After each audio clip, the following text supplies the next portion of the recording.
আসসালামু আলাইকুম, স্বাগত সবাইকে। সবাই কেমন আছেন?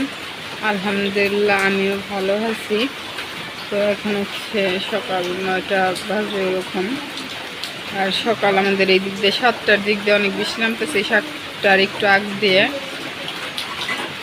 তখন হচ্ছে গিয়ে যখন বৃষ্টিটা নামছে তখন ভালো বৃষ্টি নামছে। এখন আবার বৃষ্টি কমে গেছে, হালকা হালকা আর কি পড়তেছে। তো আপনাদের একটু দেখাই।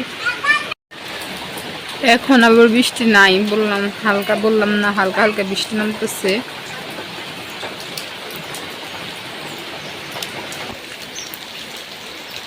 এই যে রাস্তা, দুই পাশে পানি জমে রয়েছে।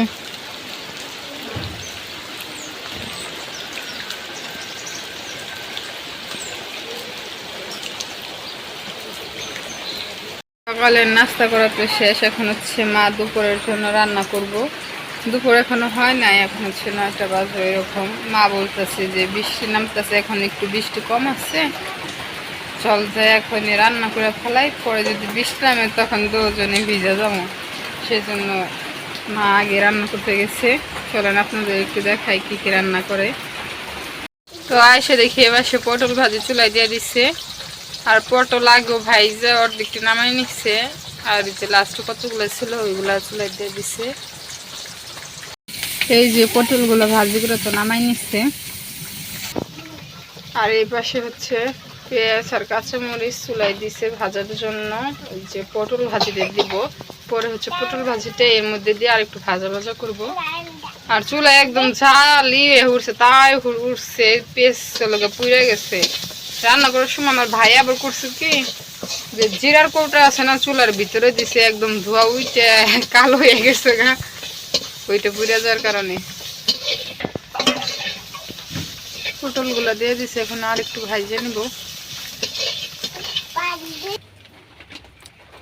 এই যে পটল ভাজি তো হয়ে গেছে, নামাই নিচ্ছে চুলাই থেকে। আর এই পাশে বাটা মাছ মাখাই নিচ্ছে, পুঁই শাক দিয়ে রান্না করব।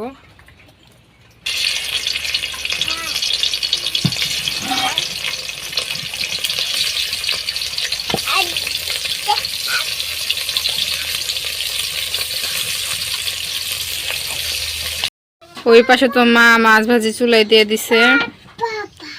আর এই পাশে হচ্ছে গিয়া তাল দিয়ে ভাজা পিঠা বানাবো, সেজন্য তাল, চালের গুঁড়া, ময়দা, তারপরে হচ্ছে গিয়া কি জানি আরো কলা, দুধ আর হচ্ছে তাল, মানে গুড় যা যা লাগে সবকিছু দিয়ে আর কি মাখে রাইখে দিচ্ছে। তরকারি রান্না হওয়ার পরে এই পিঠাটা চুলাই দিব। এপাশে তো মাছ ভাজি করে নামাই নিচ্ছে। এখন তরকারি রান্না করার জন্য পেঁয়াজ কাঁচামরিচ দিয়ে দিচ্ছে। হলুদের গুঁড়া, মরিচের গুঁড়া, লবণ, আদা রসুন বাটা সব কিছু দিয়ে দিচ্ছে। দিয়ে এখন একটু কষাই নিব। মশলা তো কষানো হয়ে গেছে, এখন শাকগুলা দিয়ে দিতেছে। এই যে তরকারি, শাক দেওয়ার পর তো কষে ঝোল দিয়ে দিছে, দিয়ে তারপর তরকারি হয়ে গেছে, পর নামাই নিচ্ছে।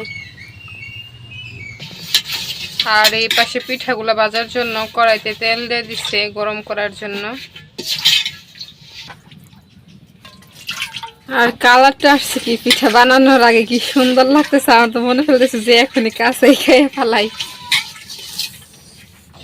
কালারটা অনেক সুন্দর আসছে। আর এখানে কোনো পানি অ্যাড করা হয় নাই।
পিঠা দেওয়ার পর একটু পরে একাই ফুলে ওঠে, কি সুন্দর হইতেছে।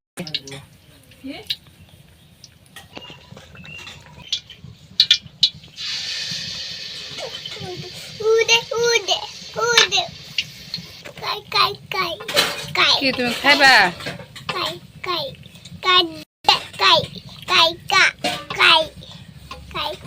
তোমার না দিছিলাম, তুমি তো খাইলা না।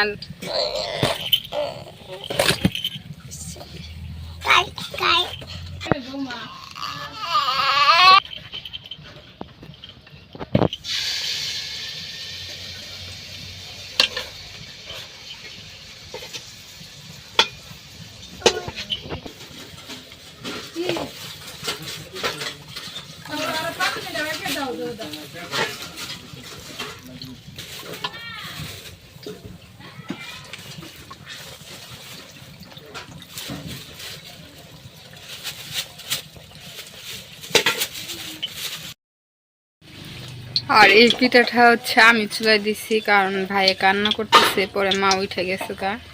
তো এখন দেখি আমি পিঠাগুলা বানাইতে পারি নাকি,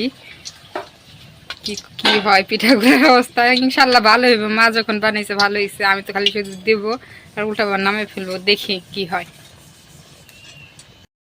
আর এই পাশে রান্না করতে করতে তো বৃষ্টি চলে গেছে, একদম আকাশ ক্লিয়ার হয়ে গেছে। এই যে পিঠা বানানো শেষ, আর আমি যে পিঠা বানাইতে বসছিলাম, আমি হচ্ছে গিয়ে পিঠাগুলা বানাইতে পারি নাই, বানাইতে যে আর কি নষ্ট করে ফেলাইছিলাম। পরে মা যে বানাইছে অল্প করে বানাইছে, আর এই পাশে হচ্ছে বড়া বানাইছে। বড়াটা আবার আলাদা করে সব কিছু আলাদা করে মাইখে তারপর হচ্ছে পরে বানাইছে, আপনাদের দেখাইতে পারি নাই। তো রান্না তো শেষ, রান্না বান্না শেষ করে রুমে চলে আসছি। আর পিঠাগুলা, তেলের পিঠাগুলা আমি আর মা মানে যারা আসলাম সবাই মিলে চুলা পাড়ে বসে অর্ধেক খাইয়া ফেলাইছি, আর এই যে অল্প করে বানিয়েছি আর অল্প কিছু রয়েছে। তো আজকের ভিডিওটা এই পর্যন্তই, আজকের ভিডিও আর বড় করবো না। সবাই সুস্থ থাকবেন, ভালো থাকবেন আর আমার পাশে থাকবেন। আল্লাহ হাফেজ।